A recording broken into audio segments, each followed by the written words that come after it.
fails, and if he wants to go back and take the test, okay, he can go down to Charleston. He can go to Charleston, they'll give him the test.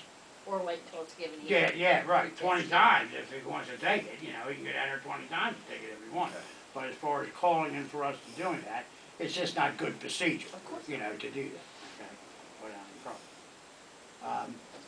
How, you wanna update us on what's going on here with the snowshoe and the deputies and? Yeah, what we're trying to decide is the conservative of the peace issue. There were some questions about how it fit in with civil service. Do we make it meet the same requirements? Do we not? I'm requesting that we do, because if we're going to take on the county, with people take on liability for that. Right. They need to meet the same standards as regular deputies. Right. With that said, the restrictions that are placed on them within those limits, those property limits, and the training part, whether we can get them through the academy and that sort of thing, since they're not deputies, brought up some issues. So what the county did was request, their lawyer requested the opinion from Attorney General. Okay. And so that's what we're waiting to find out. So we won't be able to do anything else with those until, and I don't know when that's going to be. If we get them under civil service and get that situation taken care of,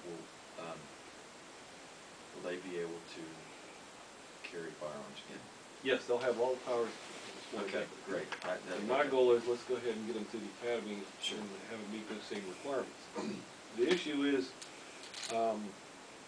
you know, they're not there to do security or public safety, they're to do law enforcement. And so that they need to have all the training and all the certifications law enforcement requires in order to do that. I've heard people say, well, you know, we've got security up here, we've got people in certain residential areas that have been hired to manage these areas. They don't understand that if you have a burglary or something like that, and those people go in to do the investigation, it means nothing. They can't write a report to give to an insurance company or file a police report to help those people get any of their stuff back. And so there's a lot of confusion, misunderstanding about what we're trying to do and what they think, you know. So. Well, we can pull a law and present that to them. I mean, that's illegal to do that. If they're in the action of some sort of law enforcement, taking a report or collecting evidence or whatever they may be doing, that's completely illegal.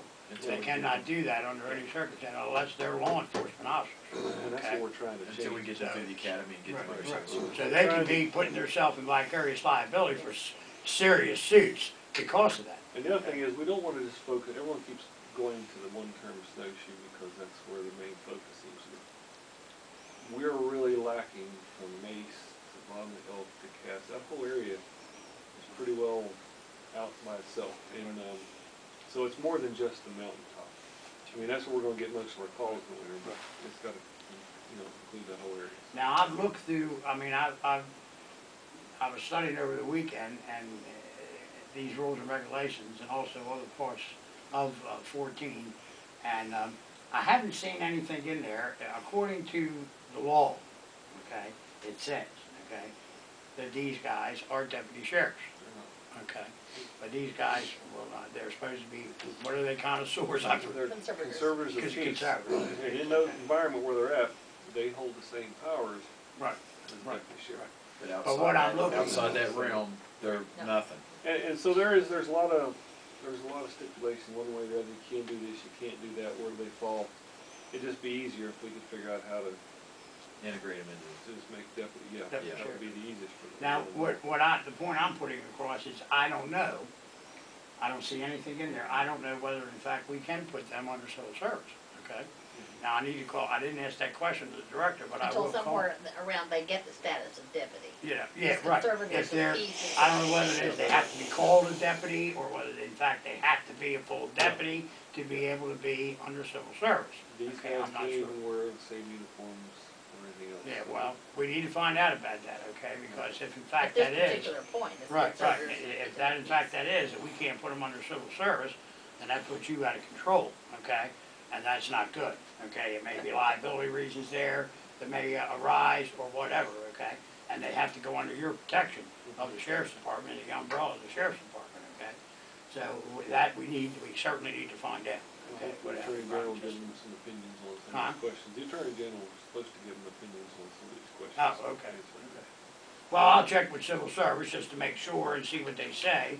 You know, the director, he's very knowledgeable with this. Well, I don't think this And- conservative of the peace had ever been used for years and years. No, It it's a took some 1931 law. research Right, to even right, get right, that terminology. Right. Well, years ago, I mean, you never had academies, you never had training. Just They as put a the badge police and a and guy all on a that. gun on them and they put them out on the street. Constable. Yeah, but now today, in this day and age, that cannot be. These men have to be Yes. properly trained under the law. The law, governs that without any question. And the biggest thing it is between vicarious liability, Are they protected? Can they be protected? Because his department and himself has to be protected with these guys, okay? Exactly. Can we if we have a major situation, a guy with AK-47 shooting in Marlington and killing everybody, and we need those guys, can we pull them off of there and bring them down here? Is their powers the same way? If not, then he would have to deputize, okay, without any problem, okay? So those kind of issues have to be Exactly. looked at. So okay? we're looking at possibly deputizing these men up on, no. No, So they're gonna have the same powers as deputies as long as they're on that mountain. that's what the code says. Okay, now after they get off that mountain, they're just like the rest of us. Right. Not you, but Right. And to me personally, don't get me wrong, and it's not because I'm pro law enforcement and retired law enforcement, that I don't think that's very good, okay? Because if something would happen, if they're, let's just say, what are you gonna do? You're gonna put red poles up and say, when Well, you it's come to always this pole, extenuating you're done, circumstances, okay? but I don't know how you Yeah. deal with them. Yeah, if something does happen, they're a mile outside of that realm of Radius. jurisdiction, what's gonna happen there? If somebody gets a smart lawyer and says, well, they were here and they weren't here, what's gonna happen there? I mean, those kind of issues all have to be erased, without any problem. Or if the guy's on a hot pursuit, does the hot pursuit law govern to them? Okay, without a doubt, whether they chase a guy up in Randolph County, and get him, is that okay or isn't it okay? Okay, There's just a lot of questions. that we- Yeah, right. They're moving forward on it anyway. Yeah, well, okay.